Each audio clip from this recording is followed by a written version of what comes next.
Height കുറഞ്ഞ ടാങ്കാണ്. അപ്പൊ ഇതിന്റെ ടോട്ടൽ ഹൈറ്റ് 3.5 അടി ഹൈറ്റ് ഉള്ളൂ. 1110 ആണ് ഇതിന്റെ ടോട്ടൽ ഹൈറ്റ്. അപ്പൊ ഇത് ഹൊറിസോണ്ടൽ ടാങ്കിന് പകരമായിട്ട് ഞങ്ങൾ ഡിസൈൻ ചെയ്തേക്കുന്ന ഡയമീറ്റർ കൂട്ടിയിട്ടുള്ള ടാങ്കാണ്. അപ്പൊ ഇത് വളരെ ഈസി ആയിട്ട് ഇൻസ്പെക്ട് ചെയ്യാനും അതേപോലെ തന്നെ എന്തെങ്കിലും ക്ലീനിങ് ചെയ്യേണ്ട ആവശ്യം വരാണെങ്കിൽ ഈസി ആയിട്ട് ഫ്ലോറിൽ തന്നെ ക്ലീൻ ചെയ്യാൻ സൗകര്യമുള്ള ടാങ്കാണ്.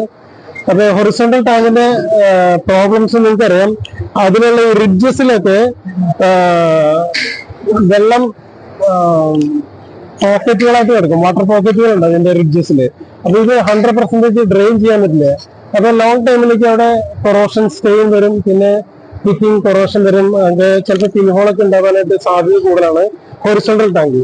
വെർട്ടിക്കൽ ടാങ്ക് എന്ന് പറഞ്ഞാൽ 100% ഡ്രെയിൻ ചെയ്യാൻ പറ്റും. അപ്പൊ അതിന് വാട്ടർ പോക്കറ്റുകളൊന്നും ഉണ്ടായിരുന്നില്ല. അപ്പൊ അത് ലോങ് ടൈമിലേക്ക് ഇതൊരു നല്ലൊരു ഡിസൈനാണ്. ഒത്തിരി ആളുകൾ ആവശ്യപ്പെടുന്നുണ്ട്. അവർക്ക് റൂഫ് ടോപ്പിലെ മൂപ്പിന്റെ അകത്ത് വെക്കാൻ പറ്റുന്ന ഹൈറ്റ് കുറഞ്ഞ ടാങ്കാണ്. അപ്പൊ അതുകൊണ്ടാണ് ഞങ്ങൾ ഡിസൈൻ ചെയ്ത ടാങ്കാണ്. ഇത് വളരെ ഉപകാരപ്രദമായിരിക്കും. നമുക്ക് 250 ലിറ്റർ മുതൽ 7500 ലിറ്റർ വരെ കപ്പാസിറ്റി ഉള്ള ടാങ്കുകളുണ്ട്. ഞങ്ങള് ഡൊമസ്റ്റിക് പർപ്പസും അതേപോലെ തന്നെ കൊമേഴ്ഷ്യൽ പർപ്പസിനായിട്ടുള്ള ടാങ്കുകൾ നിർമ്മിച്ചു കൊടുക്കുന്നുണ്ട്.